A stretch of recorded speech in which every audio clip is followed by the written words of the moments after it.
Welcome back and thank you for joining us. When it comes to retirement, too many Americans are trying to balance their cash flow needs on a two-legged stool of Social Security and also a modest personal savings nest egg. The absence of a third leg of retirement income is impacting both cash poor and mass affluent retirees alike. Today, Social Security remains an essential lifeline for American retirees. According to the Transamerica Institute, Social Security turns 90, the cornerstone of retirement income report. Nearly 7 in 10 Americans, or 69%, expect that Social Security will be a source of income during retirement, and 32% anticipate it will be their primary source. Now, among current retirees, more than half, 53%, already rely on Social Security as their main source of retirement. Of course, reliance on Social Security is more pronounced among those that have lower incomes. 52% of those earning $50,000 or less a year expect it to be their primary source of income. Many in this group would be considered to be house rich and cash poor, the traditional market for reverse mortgage lending. And in those instances, incorporating a reverse mortgage is a fairly straightforward process. There's less complexity, and the impact on any other assets or investments is typically negligible. Now, the loan creates a source of cash flow by either eliminating their required monthly mortgage payment or also by providing access to a line of credit or monthly 10-year payments. It's a natural fit for the cash poor homeowner, but it's not the only reason that they have been our industry's primary market. Consider this. Since the HECM was formalized in 1989, marketing, counseling, and the product design itself has been aimed squarely at retirees in distress, those who couldn't cover their bills or had rising medical costs or faced foreclosure. And that perception, it persists to this day, leading many to see a reverse mortgage as a loan of last resort. But what about the mass affluent? Now, they are defined as a household that has anywhere between $100,000 and $1 million in investable assets.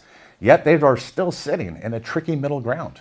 Social Security benefits were designed to replace only about 40% of pre-retirement income for the average earner. But for the higher earner in the mass affluent category, that replacement ratio is even lower, providing only 20 to 30% of their previous working income. And that places more strain on their 401ks or IRA savings to close the gap that was left by a modest Social Security benefit. Another two-legged stool. Now, more affluent retirees, they also tend to live longer thanks to better access to health care, which does increase their risk of outliving their retirement savings.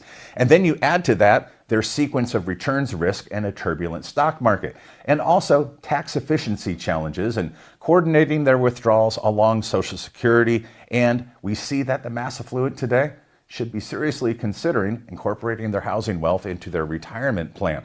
Now, eliminating an existing mortgage payment with a reverse mortgage, obviously, it frees up cash flow. And that could allow the mass affluent retiree to make smaller withdrawals from their qualified retirement accounts. And that preserves their portfolio's longevity. Establishing a HECM line of credit can serve as a buffer.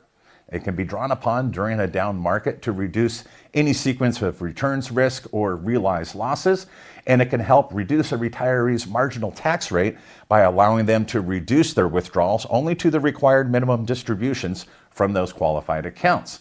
And that could reduce their taxation on Social Security benefits. Now, for the mass affluent retiree, the ideal HECM structure typically involves establishing a growing HECM line of credit after they pay off any remaining mortgage balance. It's less of a lifeline and more of a retirement planning tool. And that preserves tax efficiency, creates a growing pool of non-taxable cash flow, and it reduces the risk of depleting savings and also smooths taxable distributions from retirement accounts. In effect, the HECM becomes a third leg of the retirement stool, a flexible buffer that supports stability while helping manage taxes. In the end, retirement security is about creating a stable source of cash flow. Social Security alone, it typically is not enough.